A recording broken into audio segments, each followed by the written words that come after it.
We'll call the Wastewater Support Committee meeting for Thursday, July 26th to order. And I will just note to everybody that we are recording this. And if you have some kind of recording device that you're using, please let the chair know at this time, otherwise we'll just keep going. Okay. Our chairman is out of town on medical issues in her family, so I just want everybody to know that her intentions are that she would be here, but she couldn't be, so we'll do that. The main reason we wanted to have a meeting tonight, there's been some information out there about test borings that are done in the Phase 2 East Harwich area, and I think it's raised at least some questions or concerns of folks, so we wanted to just have this meeting so that we could identify some of those issues, and then if anybody's here that wants to speak about it, that would be fine. It's my understanding that test borings basically are for engineering purposes, so that the folks designing the system can understand what the soil looks like and the profile of the soil and where the groundwater is and those types of things along the route of the pipes and at key places like where you might have a pump station, that kind of thing. So they will be doing that in the next couple of months. It's a 4-inch hole, as I understand. It's not punched or anything or dug out, it's drilled. So it looks much, I'm assuming it looks much like a water well guy drilling holes. And the depth is pretty much wherever the pipe is going to be. Let's say the pipe is at 20 feet. The depth will be 1.5 times that, so 50% more. So if it's a 20-foot depth of the pipe, at that point where they do the test bore, it would be 30 feet that they would drill and take the sample. That's my understanding of it at the moment. I also understand that at least through Labor Day, they're going to stick with the side streets. Chris, you're here, you can help us with this. Stick with the side streets and not get to 39 and 137, any of those areas, until after Labor Day. I think we're all, if you go down Depot Road or Queen Anne Road these days with the gas company and the gas line, there's a lot of disruptions, let's just put it that way. But necessary because that work has to go on, otherwise they'll never finish the gas line. So, I think as far as these test borings go, they're going to stay out of the traffic. It's also my understanding as they get to an area, a street or something, they're going to at least notify folks that they're on that street and doing some work. So that's where that one stands. And I guess, Chris, maybe you could help us if someone has any questions about the test borings or whether they come to my neighborhood. I know there's a map that shows dots, if you will, nice red dots all over, a web page. I just saw it from Caleb. And people can go there and look and see where approximately where these holes are going to be drilled. Yeah, absolutely. There will be markings in the street, white markings. Most likely we'll have a B number, so B147 or 204. Those are the numbers that correspond to what's on the map. The other thing is once every 300 feet, which is the minimum requirement of SRF, is what we have to do, so we don't have any discretion in terms of that. You had it right, Mr. Chairman, in terms of it is 1.5 feet for every foot that the pipe's going in. And then Dan Pelletier is going to coordinate on behalf of the town. So he's been in contact with the drill rigger, to actually do the work. So he'll know the group that's going to be done.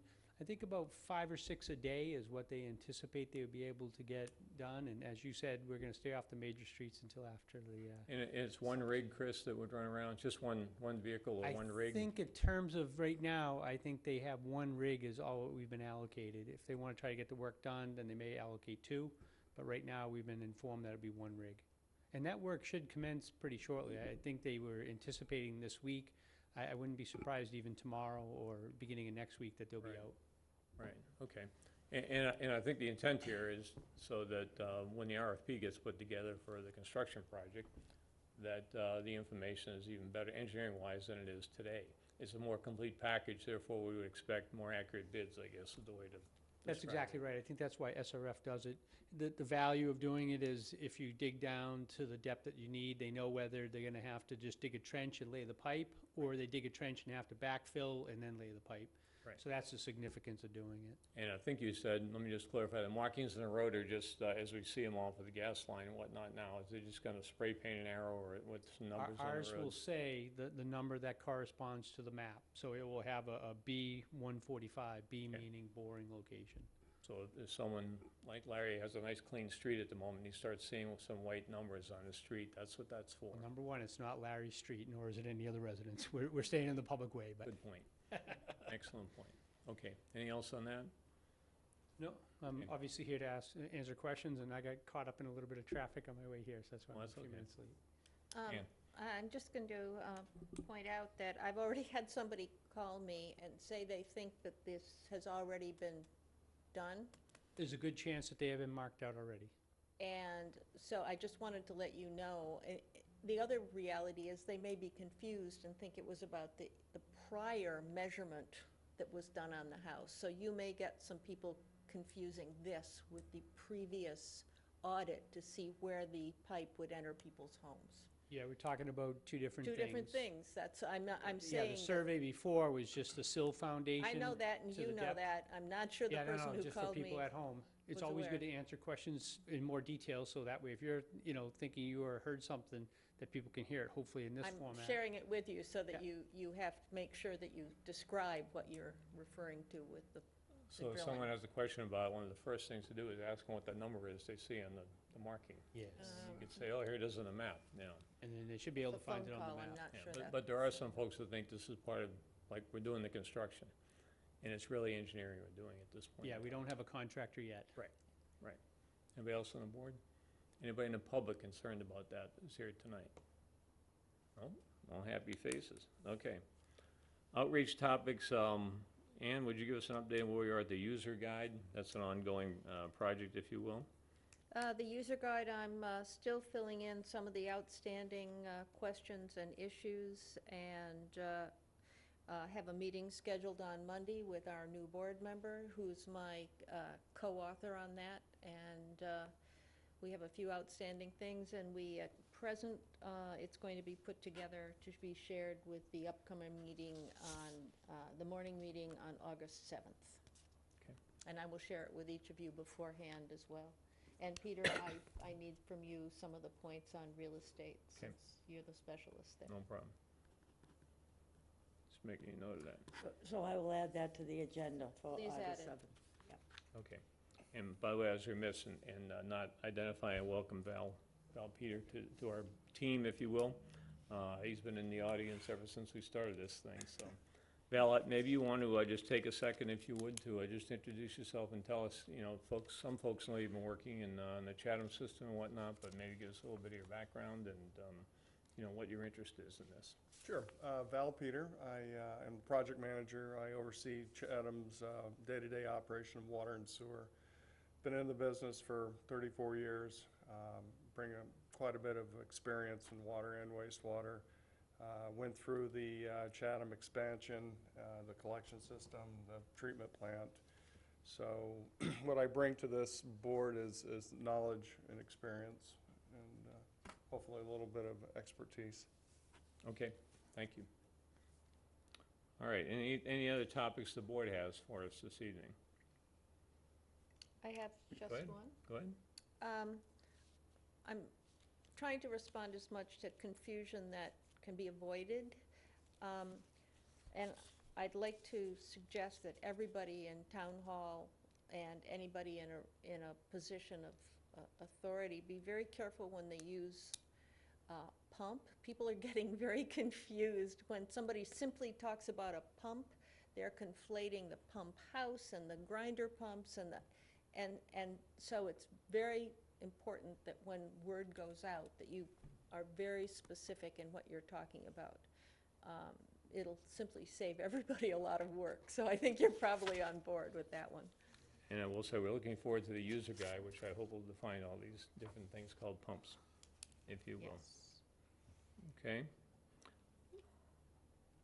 Selectman Valentine, or Chris, would you have an update on the RFP that the selectmen are contemplating for the marketing person, or? Actually, I'll start. Larry was just asking me just to, on that, you know, I was disappointed the other night when, you know, when we talk about the pump stations, there's 6 pump stations that are gonna be located throughout the project. A pump station is actually gonna be on a 30-foot by 30-foot easement, and it will consist of a building that will be about 10-foot by 10-foot, so basically a shed type. I have reached out to the 6 property owners that we have identified the locations as low points where we're gonna do gravity that will feed into that pump station, and then that pump station will pressurize the material and then send it over hills, if you will, back into a gravity system. So the 6 homeowners that are most affected have been, I've met with all 6, so they're very aware of that process. Also, there's 2 cross-country runs that we have to make, one at 400 East restaurant area, and then also at Stop and Shop.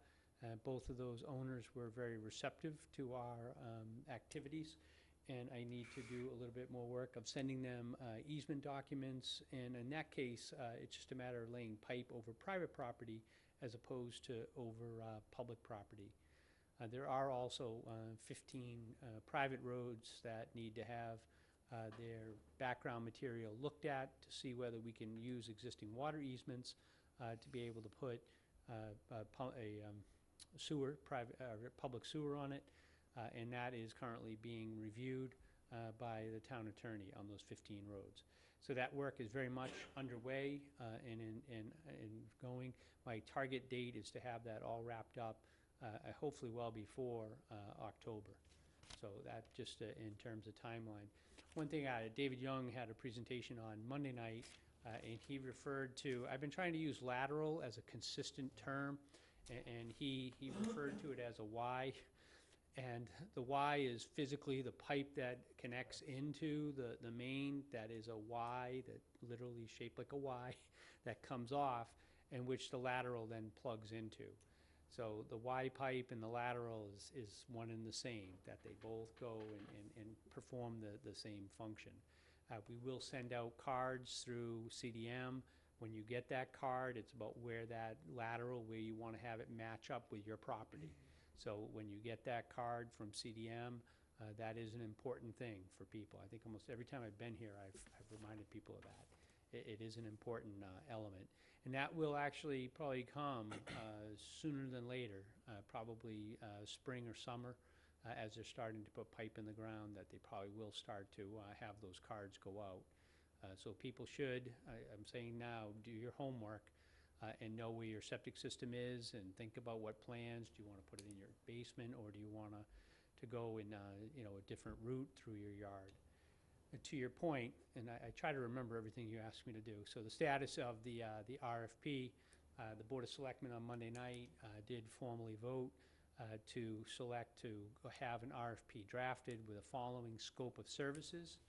Larry drafted it, so I'm going to let him go through the specific scope of services. But to my knowledge, it's what this committee had represented that thought was needed as kind of a PR liaison type person.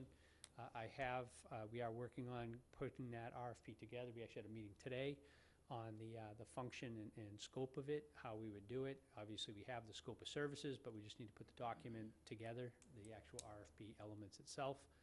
I have also started to reach out, and actually this would be one, perhaps Val from your committee could help.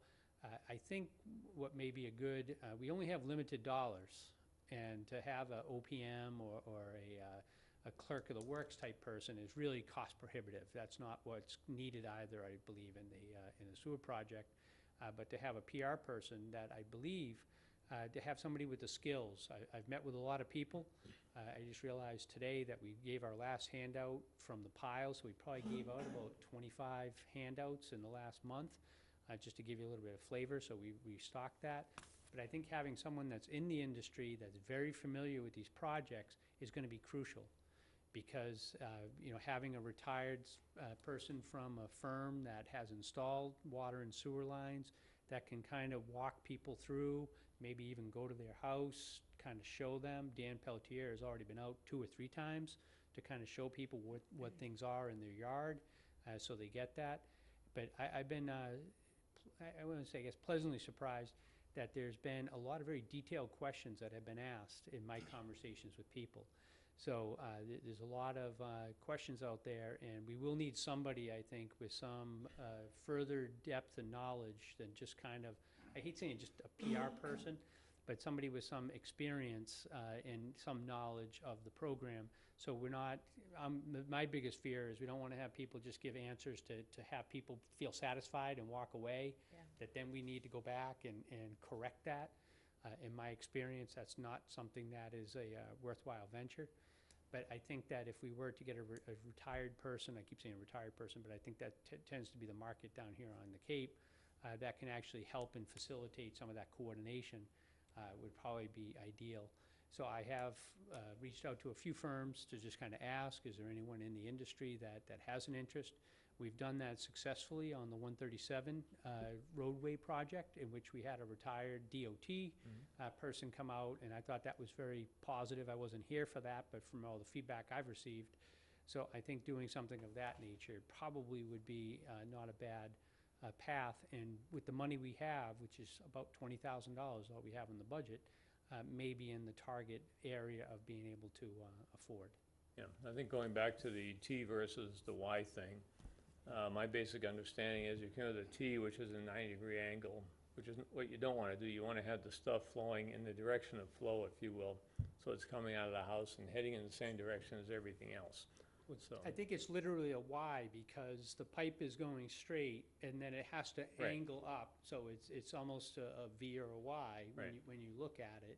I'm looking at Val because he'll nod his head yes or no if I'm, You're right, I mean, the T is definitely just gonna discharge into the pipe and just kind of plop right, as more of a sweep. bad terminology, by the way. Yeah, but more of a sweep, more, yeah. We'll look forward to that description in your document, by the way. The plopping or the sweeping, so we will see. Anyhow, devil's in the details, as we all know, so. but I think where the board has given approval, once we get the RFP done, we'll get it on the street and see if we can get some interest. But we do need people to send it to, you know, Sure. we could put it in the newspaper and, you know, when you put in a legal ad in, not everyone looks at it. So Right. I think word of mouth could be beneficial in Sure. this case. Is there is there an engineering site that would be appropriate to place it on? Because I know that's, like with IEEE, if you have a gig, you place it there, and there might be one with one of Val's organizations that would be useful. Yeah, if you could pass it along. I have, we're kind of changing a little bit how we do work in the office. So if you, instead of doing C. Clark, you could just put administrator and then keep everything else the same on the email. That goes to everyone in the office simultaneously. So Evan Malillo will be doing it. So if you do have locations where you want us to circulate this, Right. more than happy to do so. Okay, Noreen, did you have a question? Yeah, while you, Chris, while you're on money, you mentioned money in terms of the RFP. You mentioned the 20,000 as though that were a limit, and I didn't hear that mentioned before. How much of that 20,000 will be allotted for CDM for the work with DHY? Too many initials. I know there are a lot of Yeah. issues. DHY, obviously Dennis, Harwich, and Yarmouth for Right. our regional effort. I thought a piece of that work was. Yeah, it really should. The 20,000 is allocated for both purposes, Right. for both So- purposes. So again, you know, I mean, we wouldn't be left with like 10,000. I mean, there are other sources. You know, I mean, it could even be part of a reserve fund transfer. I mean, if it's needed this year. I mean, I just hate for people to start thinking of that 20,000 as a cap. Because when we talked about the 20,000 for the past 4 years, when we put it in, this need didn't exist then. It was unforeseen. Well, we're going to have a difference of opinion on that, because I recommended, since I've been the administrator, that we should keep some planning money in there each year. And there was I believe it was a previous finance committee that insisted that, you know, we not have just floating money around. That's right. And we don't have It to. has gone down considerably. No, we don't have to disagree. I'm just saying of that 20,000, I was on the finance committee at that time. Yep. This communications coordinator need was not specified. The 20,000 was to cover some printing of brochures, some work with Dennis Harwich Yarmouth, and that was about it, taking minutes for the old wastewater committee, Yeah. you know, things like that. So this is a new need. I just want to make sure it's looked at as a new need and not necessarily contained by that budget item. I'm not going to say that I'm going to pull the money out of a hat tonight, but I mean, it wasn't foreseen to be contained by that amount. Yeah, I guess, you know, obviously I do a lot of finance, so the budget line item we have is 20,000. To your point, if someone were to bid 25,000 just for this, there are some means for us to go to reserve fund transfer or things of that nature. One of the things I need to have a discussion with Dave Young from CDM is that we did obtain a grant to do some of the DHY work. So I have to go back. I know I've seen the material, I just don't recall if there's a matching requirement. So that effort where we were funding that more out of the 20,000 to help in that effort, some of that's going to be, probably the majority of it is going to be backfilled by a grant. So whatever the matching requirement is. And also, But I just don't want people to think that, you know, quite honestly, you could do a OPM at the tech school, I think was close to $1 million. We've had other OPM type services that are 100,000. I'm just trying to lay out the expectation that we don't have 100,000 or more Right. available for this. That's the only reason for really the but I comment. do think the smart thing to do here is get the RFP issued, find out what the responses are, and then quite frankly, when you talk about a dollar number right now, it's to get through this fiscal year, starting with. Right. And then if something goes beyond that, or you identify some funds along the way you need to do that, there's always a chance to either put it in the budget or take it to town meeting, or whatever you need next year. Yeah, that's a great point. Yeah. I mean, we really needed to get through the end of this. And by the fiscal time we get this thing in place, it's gonna be, what, October or something like that, before somebody shows up, so we're already, you know, a couple of months through the fiscal year anyhow. Will we see the RFP before it goes out? This committee? I think so, yeah. I mean, I know the board wants me to get it out as soon as I can. If your next meeting is October, No, August 7th, yeah, August, I'm sorry, did I say August October? 7th. August 7th. So, yeah, we may target to have the draft and ready to go, and then for the board, for them to look at. The more it gets edited, the longer the time delay, that's all. Wouldn't necessarily edit, just want to get a look at it, but I mean, I would never hold it up for the sake of this committee, because we didn't know it was going to be discussed Monday night, so. Larry Ballantyne, Board of Selectmen. Chris explained it very well. We had a discussion on last Monday's selections meeting, and the board did vote to move ahead. Right. The document that was in the package is basically the I didn't bring it with me, so I can't read it. But it's basically the document I gave you before. I added, I think, a line to reflect, Peter, that we try to get one local, was local knowledge. But otherwise, I decided not to get too detailed because it's an unknown, at least for me, an unknown of what we're asking for. And I felt if we kept it fairly general, we'll see what the responses are. Now, Ann, you raised a good point. We got to figure out who to send it to, but we want someone that has the capabilities that Chris has mentioned. The only discussion we had was one of the selectmen suggested that we should do more and go more of the route of a project manager as well. And I disagreed with that. It's a great suggestion, but we don't, quite frankly, as Chris has said, we don't have the funds for that at this point.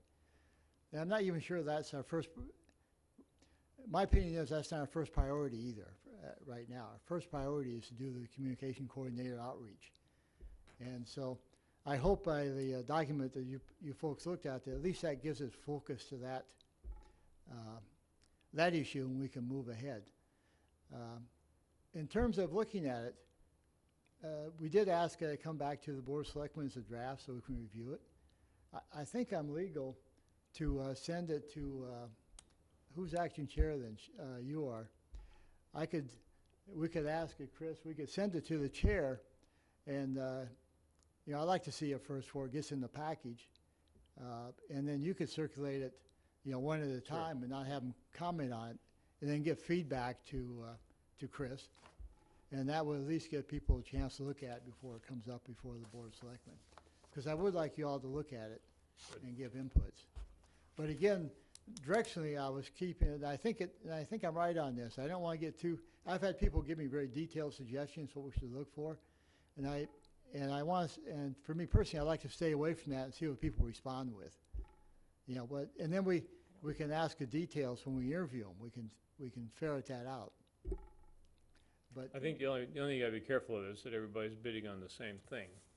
And, so I'm assuming that you're gonna have a list of tasks and deliverables and that kind of Yeah. thing, and and they'll have- timeline, things like that would be they all needed. have to meet that. Right. To be a, deemed a, you know, a qualified bidder, I guess, is the way to say it. Yeah. So, Noreen? And just to close, you know, I might have misrepresented what I was asking for. I'm not really asking to vet or tear apart or wordsmith or edit each word by any means. It's a Board of Selectmen action. You'd be hiring somebody to be in coordination with the town administrator and with this committee. You know, it's not this Yeah. committee's action. But as I was saying, I'd just like to get a look at it. Yeah. That's all. And I appreciate that, because we do want, we're anxious to get it out there, so we start going back and forth, it won't. Well, it's This kinda point, like we're on better on our off side, moving. you know, we're gonna put together this user's guide. At some point, I'm sure we'll send one, at least to the Board of Selectmen and the Yeah. town administrator, and say, hey, any showstoppers in this? Yep. But it's basically our document. I don't think we're looking for the perfect document. We're working to get it out there and get it going. Thank you. Do you have anything else you want to update us on, Larry, while you're there? No. I don't think so. It's on Okay. your agenda. We're, you know, as Chris mentions, CDM Smith, Dave Young gave us an update on DHY, which is moving ahead. The soil borings, that answered those questions. The pump station, I was trying to think of what else. There are a few things, and I would definitely suggest that they're in the selectmen's package.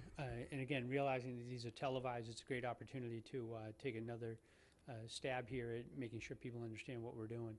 So at town meeting, the DHY, the initiative for the three, basically allowed for a material to be put together for the creation of a regional entity, in this case, a partnership. So that was about a paragraph or two that people reviewed at town meeting, which was basically a summary of the statute, how to construct this partnership. So we do have special legislation that was in the packet that people should look at, especially members of the committee. And that was about 5 pages, and it really just fleshed out the details of what an organization does. It has the ability to borrow, it has the ability to enter into contracts, things of that nature. So it has that. Once the Board of Selectmen gets the material and we hear back from House Counsel, everything that they do, if House Counsel, and this is Legislative House Counsel up at the State House, if they don't approve it and they say we want these changes, we're kind of compelled to agree to those changes. So they are currently reviewing it, and once we get that back, then the Board of Selectmen from the 3 towns would engage and say, yes, go ahead, and commence getting special legislation. So the special legislation piece of DHY would allow for the creation of this entity, a legally created entity. People may not realize that even the town of Harwich is a subdivision of the Commonwealth of Mass. We're not an independent entity, we're a subdivision of the Commonwealth of Mass. So from a legal perspective, you have to accomplish that. The second one, element of that people will be aware as we go to town meeting, similar, Mr. Chairman, I know you participated quite a bit in the IMA with Chatham.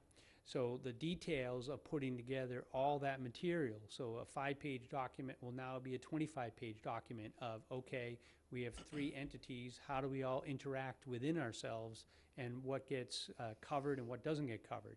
So those details will be, have to be fleshed out. So once the special legislation is done and on its way, if you would, up at the legislature, the group will work on putting together this document of the actual partnership agreement itself. So that's where a lot of devils are going to be in the details. The good news is we have Mansfield, Foxborough, and Norton have already done this, so we do have a little bit of a template to work off of. I think when we did the Chatham IMA, there wasn't too much out there, quite honestly, to copy from, but we did get that done, and this will be a similar document. And in the material that we had for town meeting, this past town meeting, it said to submit for special legislation, and when that regional agreement or that regional partnership document is done, then that would have to be voted by town meeting. So as we did in the Chatham IMA, the agreement was worked out, it was put on the website, it was made available to folks, and then town meeting voted to support and do that, which did go very favorably. This is a little different, that an IMA technically does not require going to town meeting for approval, this partnership would. And we have said that we would go to town meeting. On the IMA, even though legally we didn't have to, we thought it was the appropriate thing to do to bring that. So that's one thing that people, and especially your group, should pay very much attention to if there's any, concerns. In terms of that, I know in the IMA, there were several people that attended some of those negotiation sessions. They will have to be done in open public forum, so that is something that will be available. The other piece is what's called land use controls. A land use control document is a selectmen's, as sewer commission, a regulation that says how we're gonna actually govern how much material we have to take in. And we have, I think it's 8 different areas in which we have allocations for in the 8 different phases.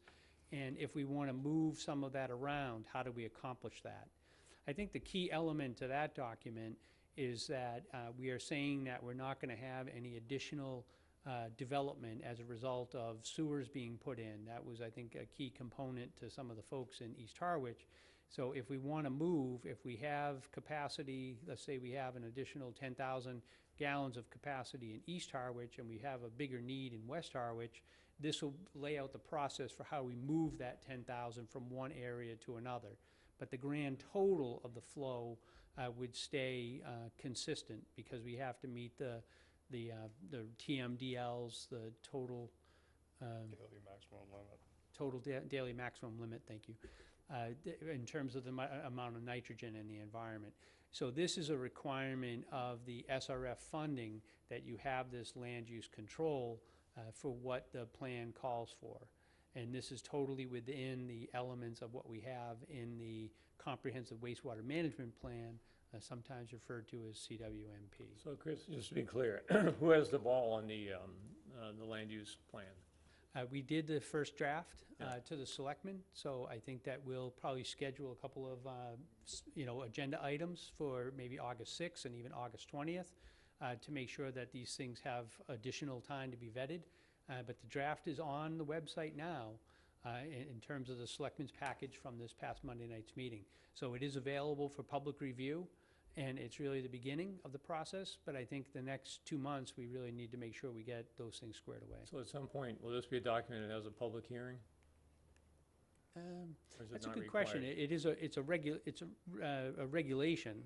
Yeah. I don't know, I know the board has, I think we just do 2 readings on policies. I Yeah. don't believe on regulations. It may be something to consider.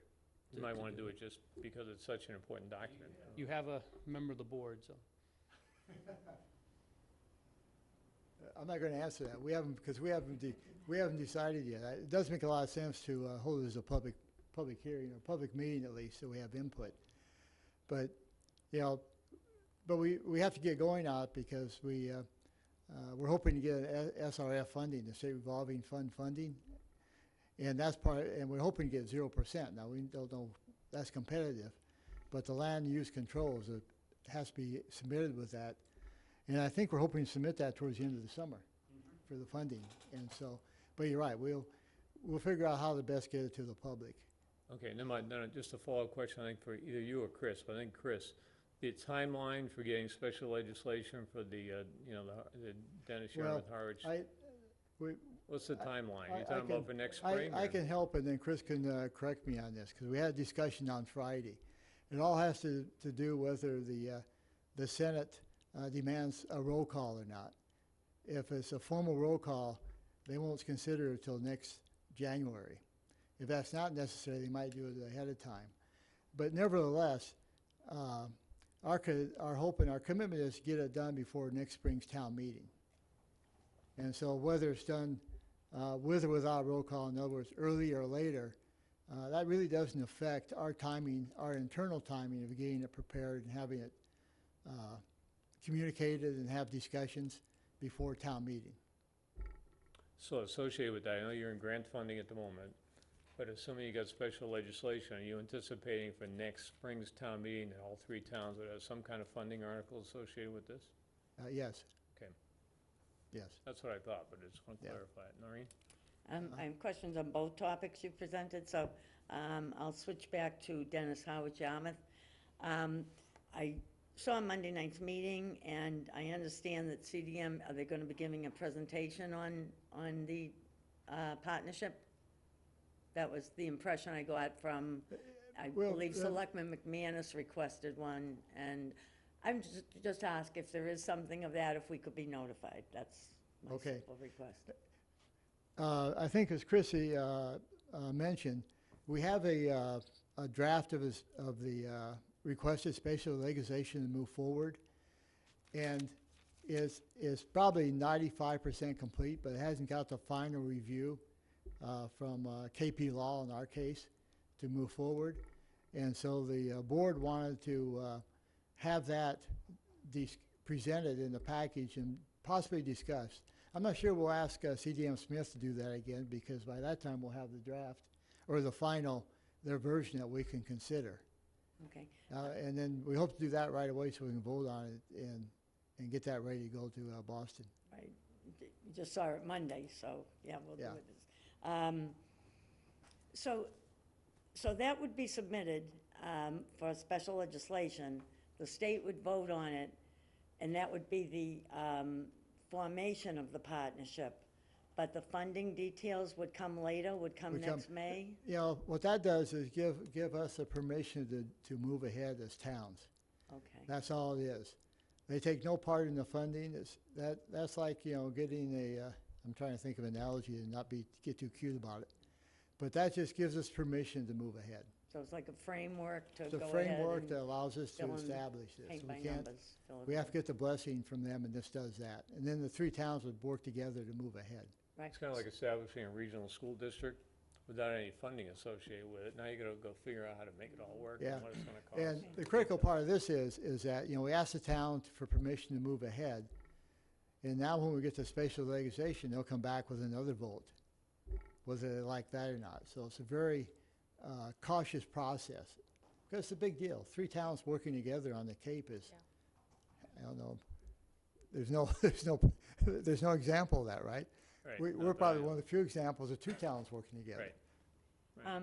On the second item, the land use, so, you know, I could foresee this possibly being a large topic in the town a year from now. Yeah. You know, I've been in situations, we all have, where, you know, the status of conservation lands have changed and affected, you know, maybe where we bought our homes and things like that. So my first question would be, whatever's submitted, I thought it was actually October, I just heard you say the end of the summer, but whatever is submitted for the SRF funding, are we then bound by that? What if come next spring, somebody says, well, wait a minute, we didn't necessarily want to move that excess usage. We didn't want the ability to move that excess usage out of that watershed into another watershed or things of that nature. Let me give, whoops, sorry about that.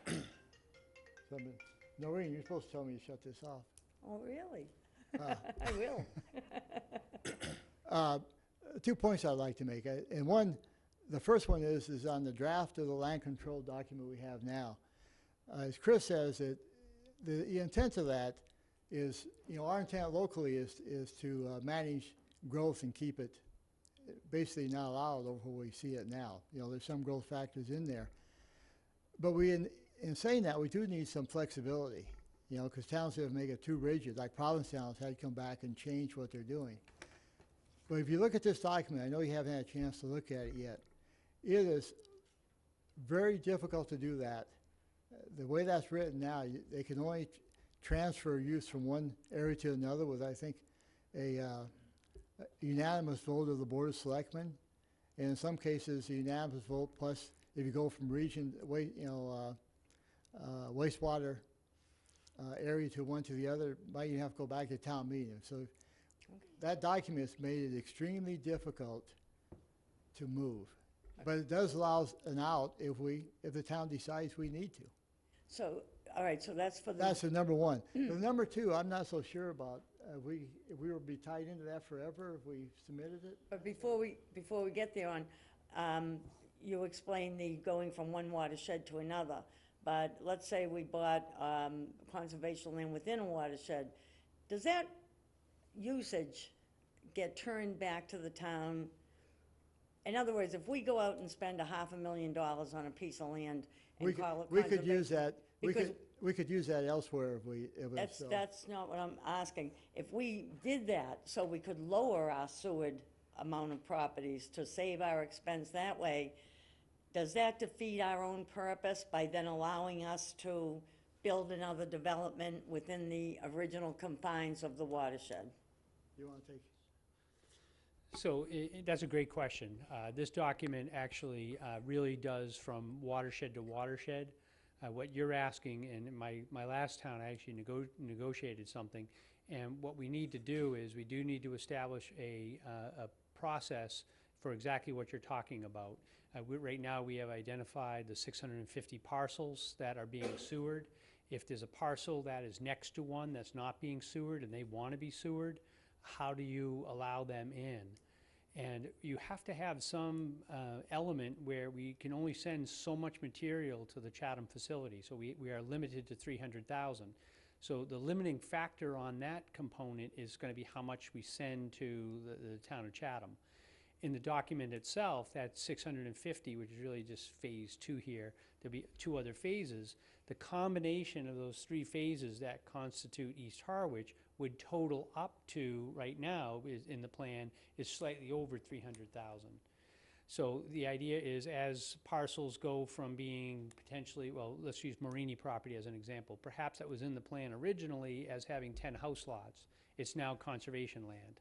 So how does that get reallocated within that certain area? That we still need to work out the details. In terms of, in general, it's a regulation. So the SRF says you have to have a regulation in place before we give you money for how you're gonna move this allotment from one area to another. So having this document is gonna allow us to check off one of the boxes, if you would, with the state. Because it's a regulation, we could change it. I don't think we could eliminate it. Next time we apply, they probably would slap our hands for trying to do that. But I think we just need to have that because that is a prerequisite to get Right. the state funding. And just on the 0%, I think there's a very, very strong likelihood that we will get that 0%. So it's looking very optimistic. That's very favorable. And also say, just point out that when we did the Chatham IMA, it's very clear that Chatham does not really want stuff to be treated from West Harwich, for instance. I mean, they want to protect Pleasant Bay watershed. Oh, yeah, it's written in the IMA. So whether it means we're at specifically. 280,000 or at 300,000, whatever we end up with out there, I think it's all gonna be in the East Harwich area, or Pleasant Bay watershed, because that's what they care about. They wouldn't be doing it otherwise. All right. I wanted to switch gears to just a little bit now, because you probably all read in the paper, the Conservation Law Foundation has sued Waquasit and Wishmere Beach Club. And, we as we don't feel good about that. Obviously, they're 2 of our biggest businesses in town. We've moved a long way, Harwich has, in terms of doing the CWMP. We're on phase 2, we've done Muddy Creek. In fact, they cite in their lawsuit that Harwich has done a good job. Those 2, both with Cost and Wishmere, have also taken the extra mile. They both have their own sewer, septic to remove additional nitrogen. And so I've asked that we put this on the agenda item to talk.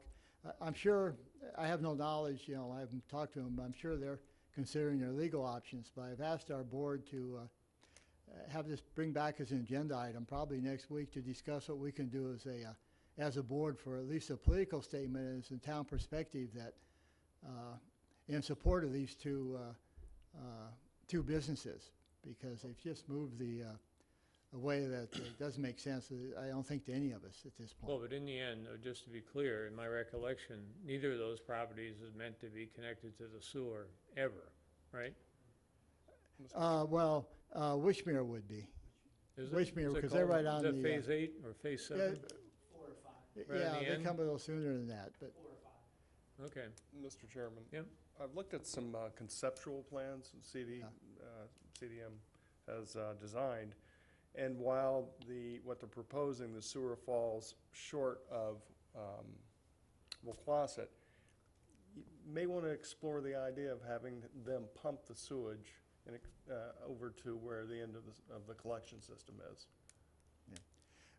And that's a good suggestion, because in the years past, we've had various discussions about, can we add to, say, Wishmere's system to include part of Harwichport, because they've wanted to. So there's some options out there, but the lawsuit was not one of the options that we were hoping would be the driver. It Because there's doesn't a lot of things going on, and we feel very strongly as a town, we're moving faster and doing more than almost any other town on the Cape.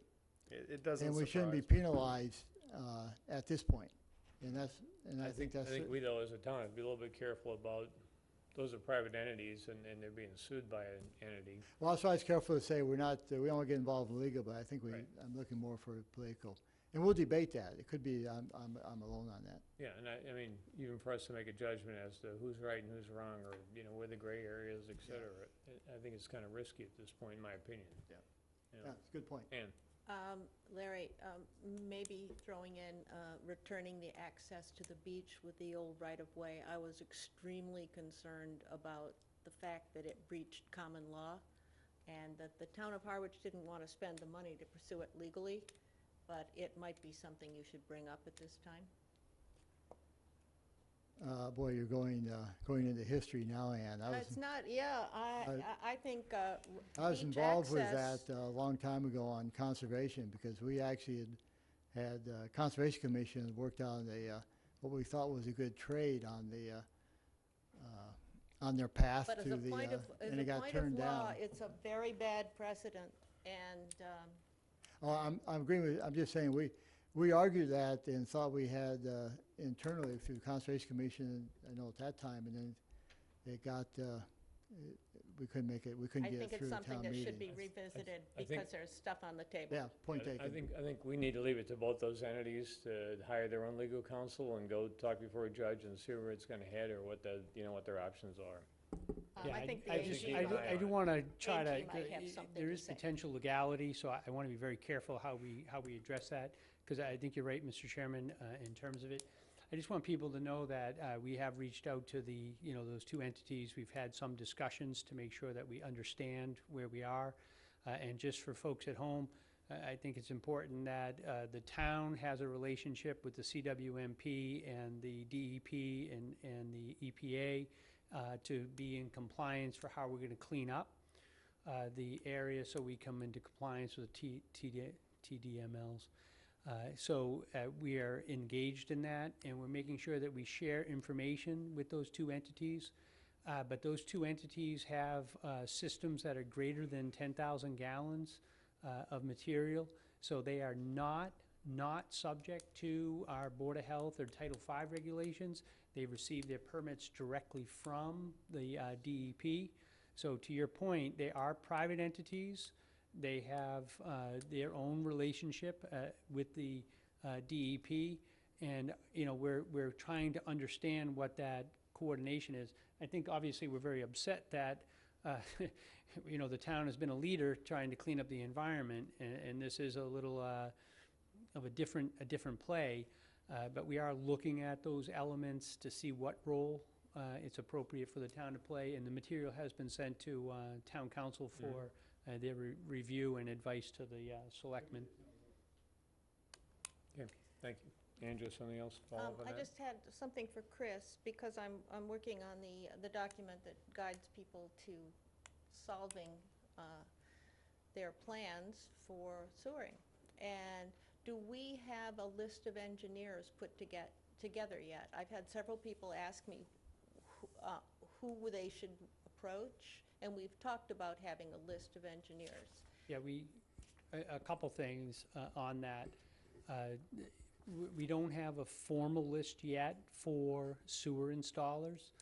What we are advising people, and I know we have one of the engineers here in the room, we have been advising people, the town cannot identify one person that we support. We're not to be engaged in that activity. So what we have done and have available now, and I think we have it on the website, if not, we have it as flyers or papers available at the window. We do have a fairly extensive list of engineers and sanitarians who have the ability to design septic systems.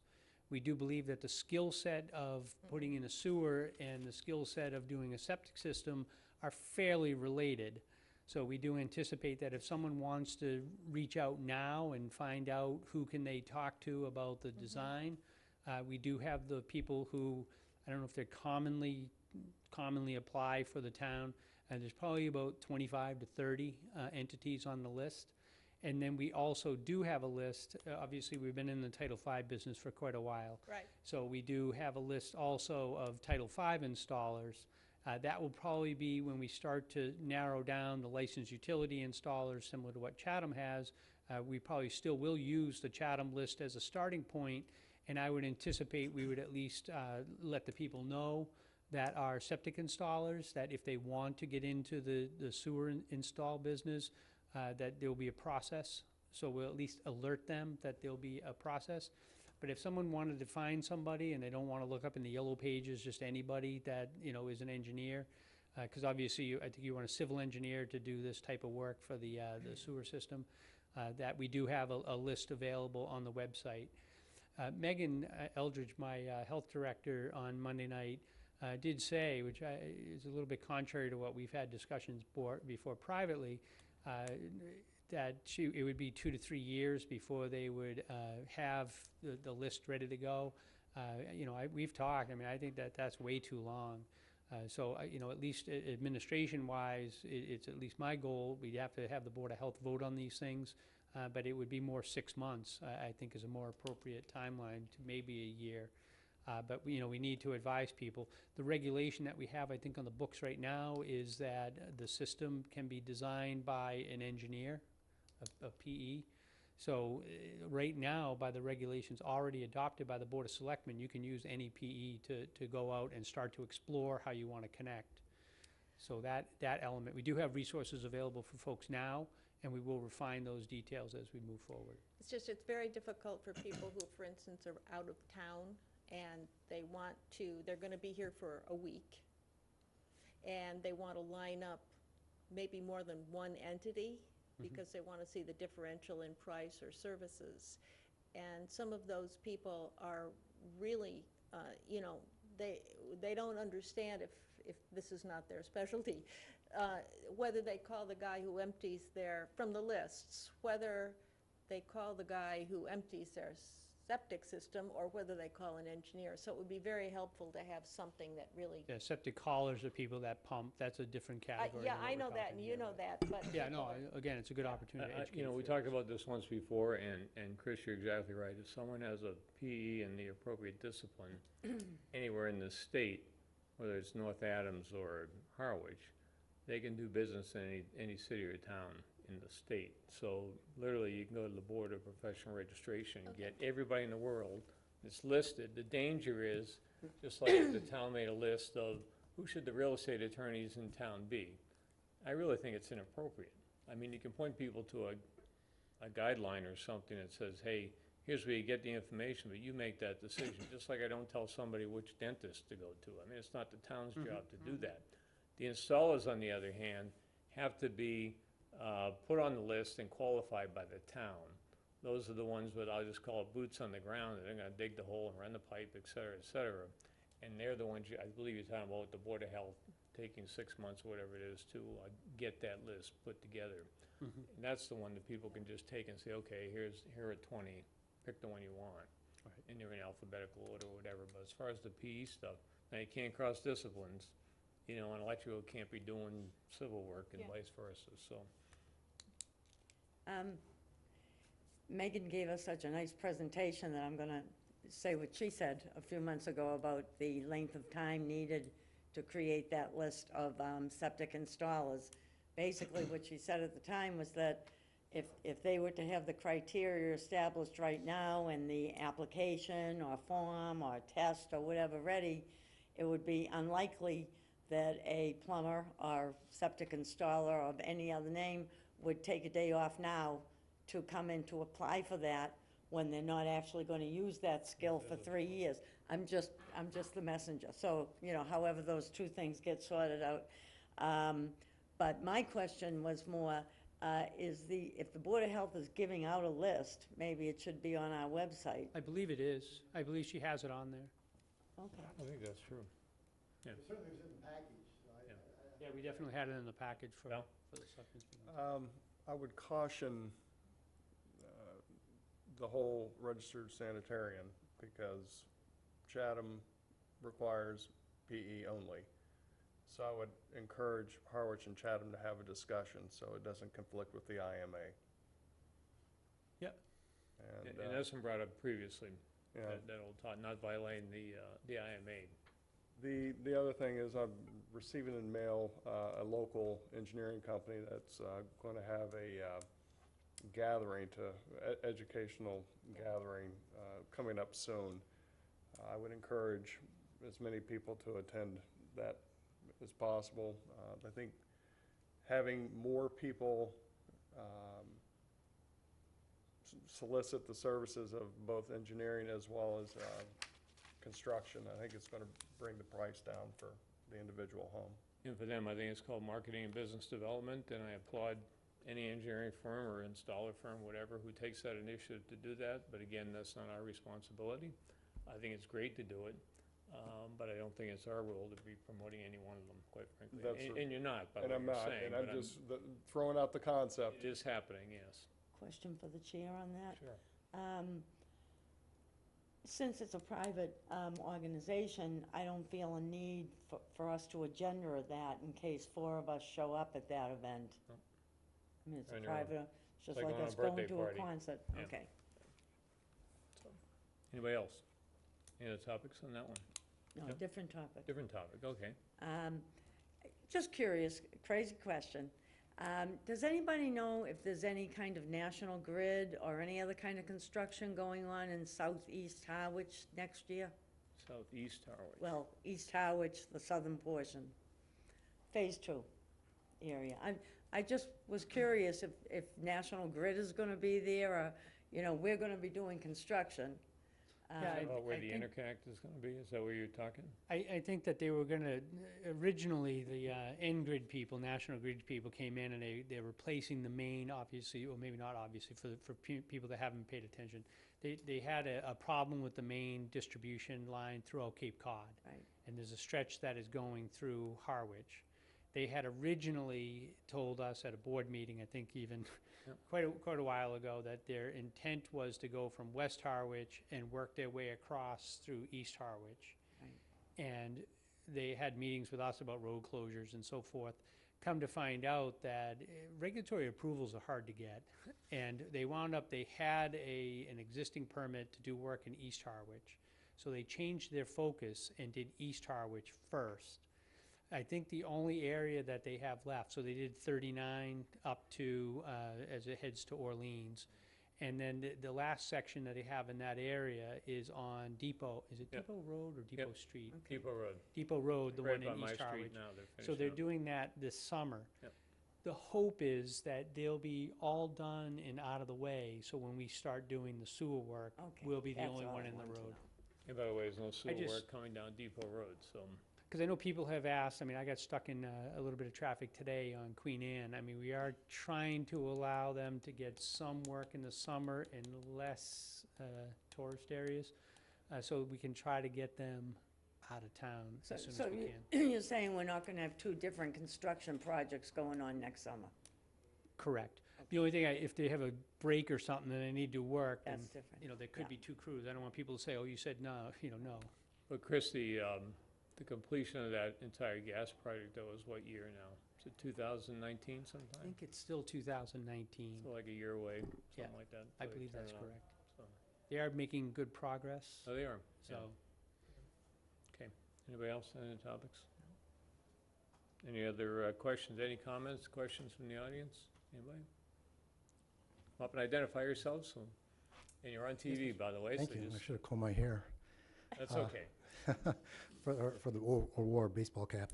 For the record, John Bologna, Coastal Engineering, 25 Sugar Hill Drive. I'm also the president of Coastal Engineering, and it was my firm that sent out that marketing piece that you referred to.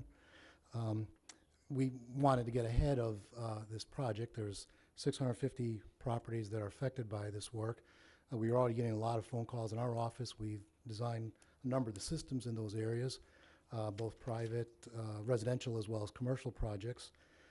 So we really wanted to get ahead of it, and we had a list of questions, and we've already had a meeting with the health director and the water superintendent and one of the representatives from CDM to ask a number of technical questions regarding design standards and so forth. And a lot of it's a work in progress, so I appreciate the work that your committee's doing on you know, the design guide, you know, the Q&A type of thing. So, yeah, we certainly see ourselves working hand in hand with your committee of disseminating information. We're very careful of what gets published and very careful, so we don't want to be in conflict. So we are very careful of what we say as well. And what was been made clear to us is that, you know, what's the town's portion of the work in laying down the mains and what the owners, individual owners' responsibilities are essentially anything on their property line. So the connections going from their existing system to the mains is what the owners, or individual owners, will be responsible for. So having said that, yeah, and without getting into all the nitty-gritty details of that particular process, I think you are correct, and appreciate your comments there, Val, about the requirement for the registered professional engineers to do that. It is an engineered system. Some people have grinder pumps, you know, the tie-ins and so forth. The technical piece of it, I think there's enough complexity. I don't want to make it overcomplicated, but there's enough in there, and you certainly want to be able to be in, let's say, in sympathetic with the Chatham regulations as you are going to be tying into their system.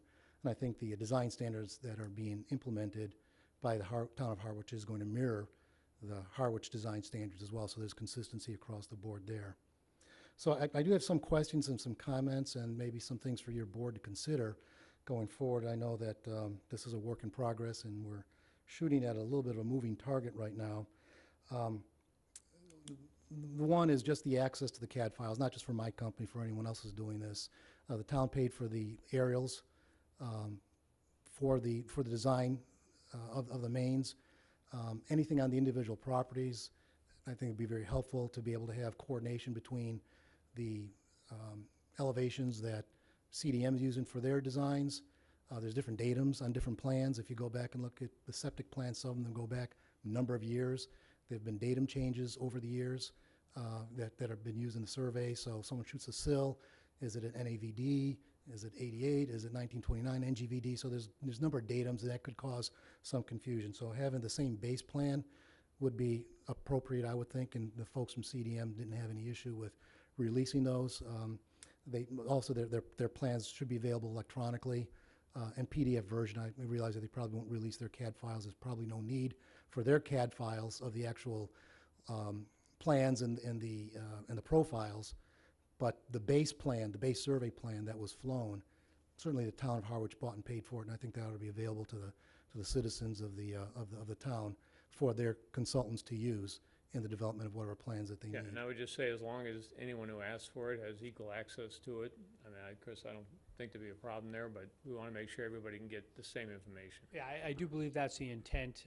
It is our work product, it Right. is our material. I know that we have the plans, and they have the sills and the elevations, so I believe that that's correct, that we'll make that available. And as you indicate, for anyone that wants it, particularly for their address or in general, we'll make that available. Sure.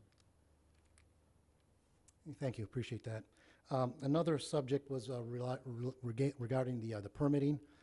There's going to be a sewer hookup permit that'll be required with it, but there's also a number of properties that are close to wetlands and will require conservation filing because of the work that's being done.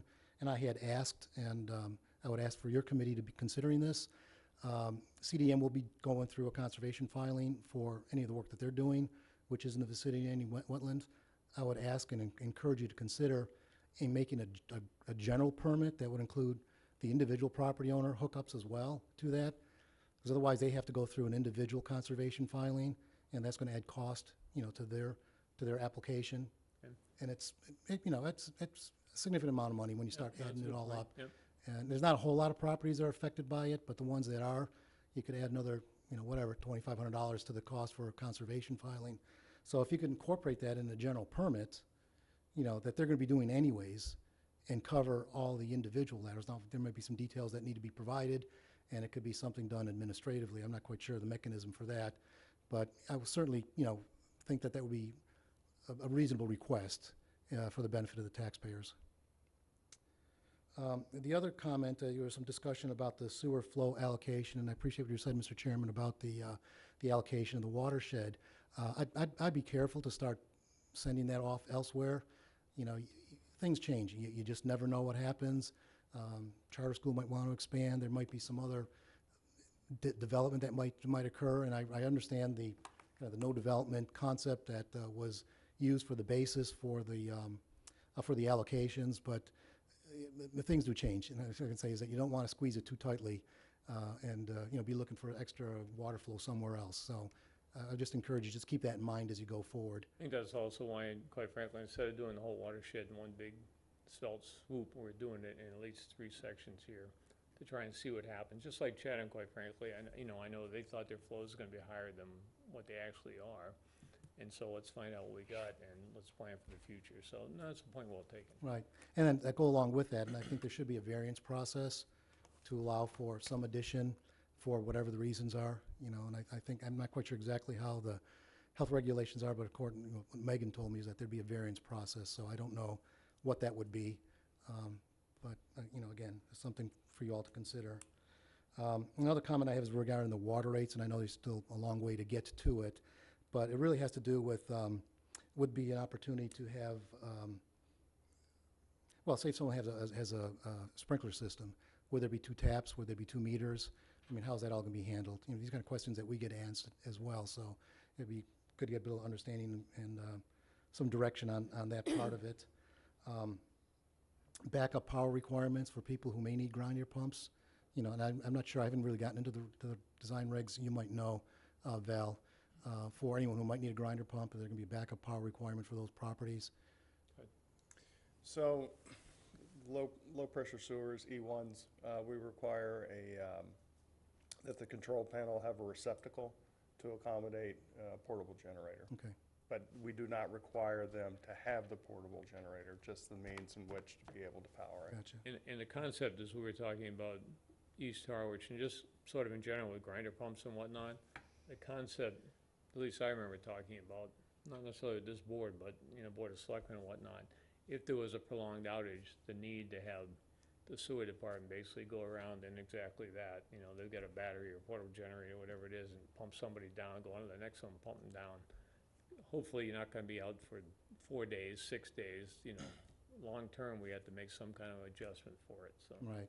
Yeah, no, that makes sense. And John, we're also hearing that, I've heard that with grinder pumps, if you're a seasonal resident, that in the off-season, you need to shut that thing down or do something to it, drain it, whatever, so you don't have issues with it if it sits there from October through April or something Right. like that, so. Right. Yeah, I understand there's not going to be a whole lot of those, but I know. at least the ones that are on the current plan now, but there may be individual property owners, because of their configuration, it may be more efficient for them to install one, just because of site topography and so forth. Yep. By the way, have you run into any property where someone said, hey, can I join with my neighbor next door and have a common one? Yes, we have, yeah, and that's a good question. So I think that you probably want to have individual taps just because of how are you going to meter it, okay? However, if there's no no setback requirement, they could possibly hook it up to a common trench, for instance, and have 2 separate pipes. I don't know if you have any thoughts on that, Val? Our regs require individual taps for sewer. There When are, you say your regs, you mean Chatham? which Harwich has to I understand, adapt, I understand. at least meet or exceed. So each property should have their own tap. There are an exception where if it's not possible, then there could be an exception made where 2 buildings would share a common line. But those are very few and far between, because you run into a situation where there could be a plug and people are pointing fingers, it was you, it was, Right, I understand. I would think there may be some exceptions, as you said, in the residential lots because of configuration, topography, and so forth. There may be an economy of scale, if you will, for combining things. And I think, maybe the trenching part of it is done so they run side by side or something along those lines. That's sort of what I thought. But related to the taps, more for commercial properties. We were told there's only one tap per property, and if you've got a commercial development with multiple tenant units on that property, I would seem to me is that you may want more than one tap on a line coming out of a property. Your example there would be. Well, the East Harwich. East Harwich Plaza there, 400 East, yeah. Right, Yeah. right. So you've got a number of different tenants. You go where the Talbots, you've got Stop and Shop, you got the Talbots and the bank. There's a number of individual buildings. So now you think about the logistics of running a main together, tying them all together, then out to one tap. Right. So, and I'm not sure how those properties are configured or ownership-wise, but there's a number of individual freestanding buildings. So, that's something else that you might take a look at and appreciate a little bit more thought, other than saying just one tap for the whole And property. by the way, whatever the ownership is today could change tomorrow. I Right. mean, somebody could decide to sell off something.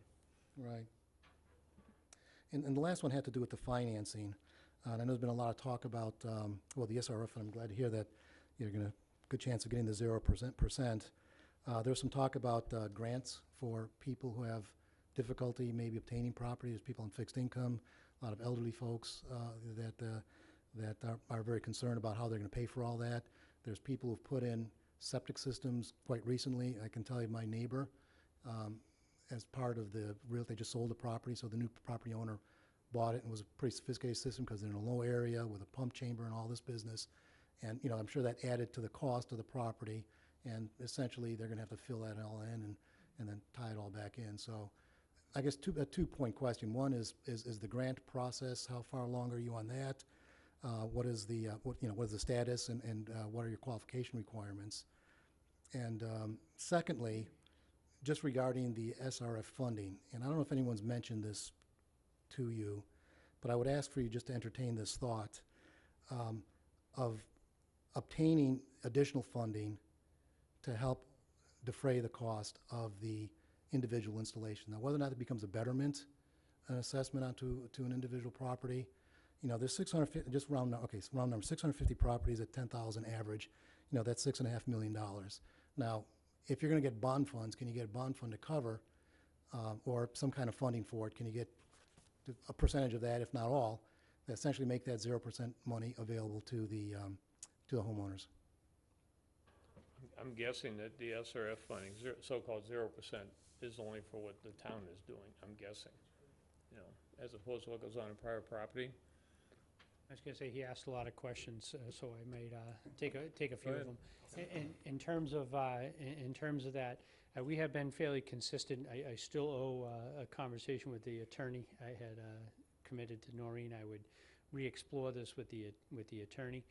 But as we speak right now, there is a betterment process that is available to folks that have to pay the hookup charge. So we obviously do in the street and the lateral, and then they're on it's the responsibility of the homeowner to get it from their system to the street. We estimate, $7,000 to $10,000 in that range. In terms of that, if they go through, the county has a septic loan program that is actually coming from funding from SRF. So the question is, can we do better internally? And that's something that we will continue to look at initially here. But really, the availability as of today would be to approach the county septic loan. It says septic loan, but they do sewer connections. And by doing a betterment, if you're I hate saying elderly person, but if you're a person that thinks you're going to be in your house for 3 or 4 years and then move on, you can actually take the betterment out with them, which I would encourage, and then that could be transferred to the new property owner. If you were to take it out as a second mortgage or do something that was limited to your existing mortgage, you probably would have to pay that off, I would think, as you pay off the mortgage. So there are some financial decisions that people would want to make. So one option for folks is obviously the betterment program that's already in place and offered through the county. They have indicated that the interest rate is about 5%. They get their money directly from the SRF if that goes down, and they can go to as low as 4. I believe they are considering that. So it may be 4%, and as regular mortgage rates move up, that may be very competitive for folks. And by the way, we did have the director of that program here in front of us for one of our meetings. I believe it's on the, Caleb, it's on the website to, they can tap into that video, I assume. Yes. Yes. Yeah, so if someone wants to watch it, maybe we could just dig out the date when that happened on it. Maybe we could dig through the minutes and see. But it wasn't too long ago. It was a couple It is months kind ago. of interesting too, in conversations with some folks, 'cause obviously I'm talking to them about pump stations, and these folks also own properties in town. You know, I've heard a range of, oh, if I know I need to hook up in 4 years, I may just save up and then just try to be able to pay for it. So that's been one thing I've heard. And then I know in the Chatham example, they've done quite a few in Chatham where I think Bob Duncanson had indicated almost 95% of the people have just taken out a second mortgage or done it through traditional financing means.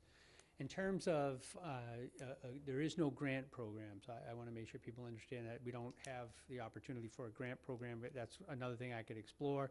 If there is something at this point, to my knowledge, we don't have the ability to do that in law.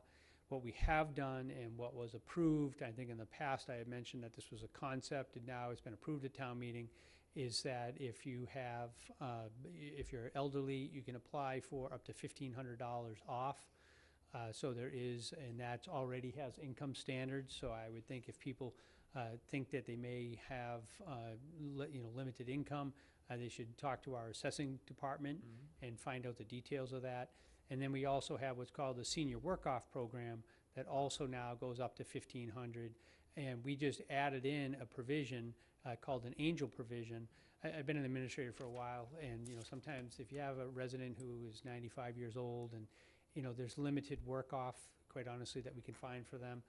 But if there were a family member that wanted to come in and do the work-off, that angel provision allows for someone else to come in and do that work.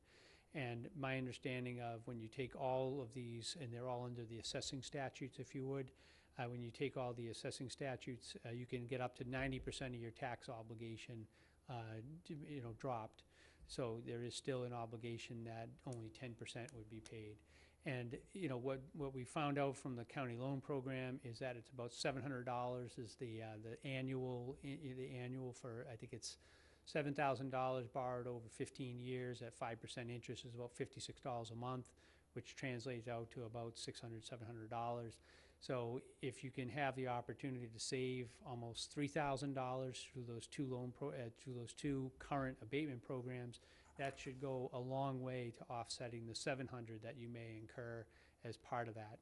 So it's not a direct grant, but we are trying to advertise and make sure that people know these tools exist now for folks. Chris? I don't want him to get too far down the list of questions before, I know, I got to remember all of them. I know. So I'm going to respectfully disagree with you this time. It's usually the other way around.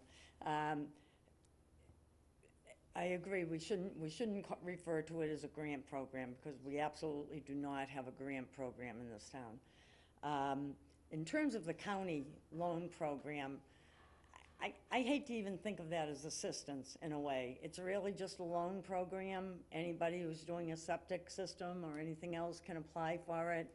I don't really think of that as financial assistance. It has to be paid back, whether it's passed on to the next property owner, either that, or if you go to an individual bank and sell your property and pass it on through a P&S. One way or the other, the full amount of the money is going to be paid back. So where we differ is that I know this topic came up last spring, and Chris did a lot of legwork into our existing assessments. And my conflict with that is that, number one, most of them only go for the elderly population, not for the workforce, not for younger people. Also, the restrictions on them, and I don't have them in front of me, but the income levels to qualify them are very, very low, extremely low. So what this committee had originally proposed was that a program be designed that be modeled like our exemption program, but not be confined to the existing state-regulated income levels. And that's what Chris is going to explore with our attorney. We would have to come up with the money to do that offset as a town and vote it at another town meeting and, agree to do that. But we haven't really had that conversation, and that's why I'm speaking now. We've talked about the existing assessments we have. Unfortunately, you can have an elderly person who's already taking advantage of the $1,500 exemption, and now they're gonna be sued. So, I mean, they're not necessarily even eligible for that because they might already be getting that for their already existing economic needs. So, as we've spoken, if you like, I'll commit to writing my concept that came up last spring for this program that would have to be voted, if that would help in terms of, Yeah, that actually would be good, if you don't mind putting that down. I should have done it Just before now. a couple things, and as I sit here, it jogs my memory for too many things, for work I haven't got done yet. But there is an option that we have in the past done the Community Development Block Grant, and we do, when we engage in that program, I actually used to administer that in my last 2 communities.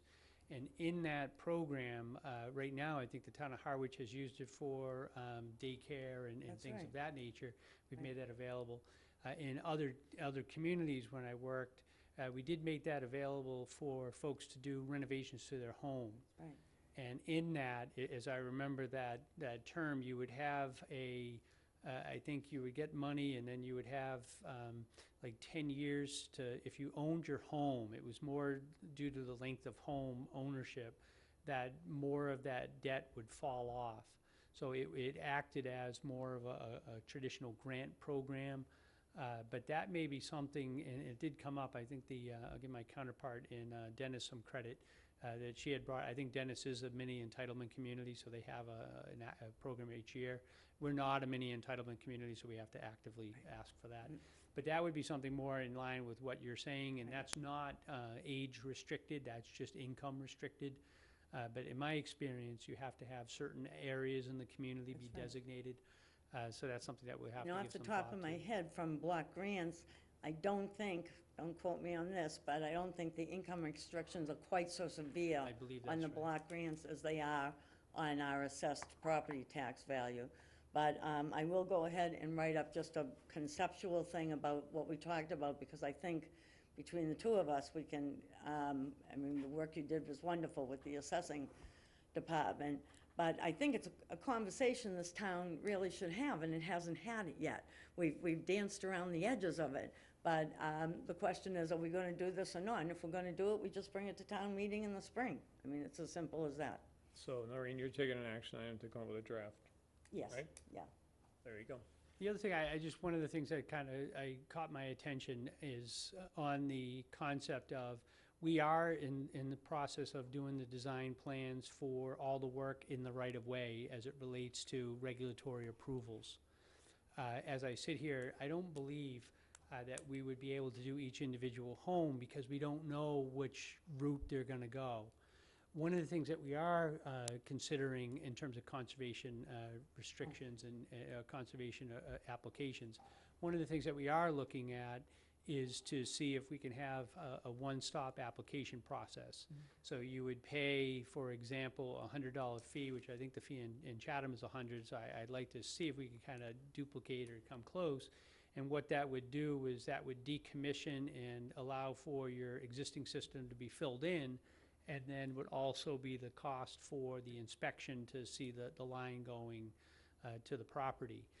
I hesitate a little bit, and I had on my list to do, that we will look at, is there gonna be an expedited process that if someone has a system that is very close to a wetlands, can they just, I'm sure they can abandon the system and put their pipe in, but I'm not so sure that we would be able to do necessarily a blanket to just let people put pipes in wherever they want, regardless of the wetlands.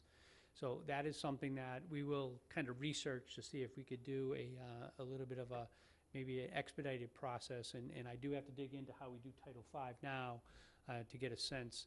So that was a great question, but I don't believe that we would do as part of this application the 650 units, because we don't know where those lines would run to the individual homes. But we will see if there's a mechanism to allow for a expedited process. There's probably one or two other things that he said, but I can't think of them at the moment. John, do you have some other things? Yeah, you did pretty good. Thank you, Chris, for the follow-up there. Just on the point of the conservation filing, I don't think there's a lot of properties that are affected, by that. And I think that, when you look at where the sewer mains are going to be going, and I mean, you can look at the wetland maps. I can tell where two of them are right now in my neighborhood. And the town has access to all the septic plans already, so you got a pretty good idea about which ones are affected. All I was suggesting was if there's just a general order of conditions that covers that work, you can certainly have some kind of administrative review. I wasn't suggesting that that doesn't get properly reviewed and so forth, but there might be an administrative process, and I like the idea of the one-stop permit. Again, without having to go through an individual notice of intent or even an RDA, requires a lot of extra paperwork. There's notification to abutters and so forth. So the town's already going to be going through that process. My point was that included in a blanket permit, condition the project with, whatever the wetland requirements are, erosion, siltation barriers and so forth, and cover it. And then when the individual property owner hires their contractor to do the work, you have the conditions that go along with it. They've got to comply with those conditions. The work gets done, completed, and then it gets signed off in the normal process. Okay. So, and just one last thing, I don't want to be talking out of school. My company does represent the Wauquasit. I really can't speak too much about the Witchmere, but they're not being sued as of yet. It's an allegation. And I just want to clarify that. And I think the town does have an amicus interest in it, because the extent of the allegation has to do with a bigger issue, and they've got bigger fish that they're going after, and it has to do with classification of point source discharges versus non-point discharges, and the calculation of the TMDLs.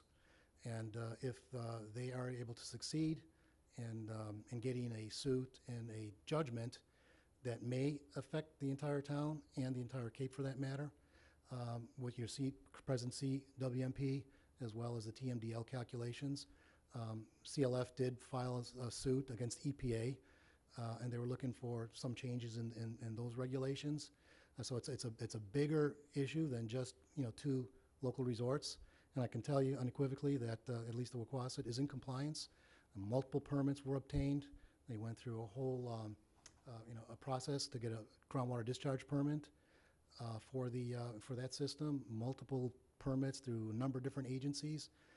We do not operate the system, but as far as I know, they are in compliance with the discharge requirements. So I just wanted to make that clear. No, I appreciate that. We're not going to discuss the legalities of it. Obviously, that's not our role. But I think we all need to pay attention to it, because as you say, it potentially has a big impact. Right. And I'm assuming, this thing's going to follow its way through the court process and wherever Well, it hopefully leads to. it doesn't get to court. Well, you never know. Hopefully they'll get the information that they need and move on from there. We'll But, see. But I would say this, John, I think, as you being out there, boots on the ground, talking to people and whatnot, as you get people to raise issues and questions, we'd certainly appreciate you bringing that back to the board. right. We're learning as well as everybody else is, so it's I good appreciate it, and information. I will, Yeah. take you up on that as it Yeah. comes in. Thank Good. you very much. Thank you. All right, any other questions? Our next meeting will be Tuesday, August 7th at 8:30. And Chris, do you think that, or Larry, that the presentation that David Young made on the Dennis Harwich Yarmouth thing, is that something we could get for our meeting on the 7th maybe? Maybe he doesn't present it. You said he made a presentation to you the other night.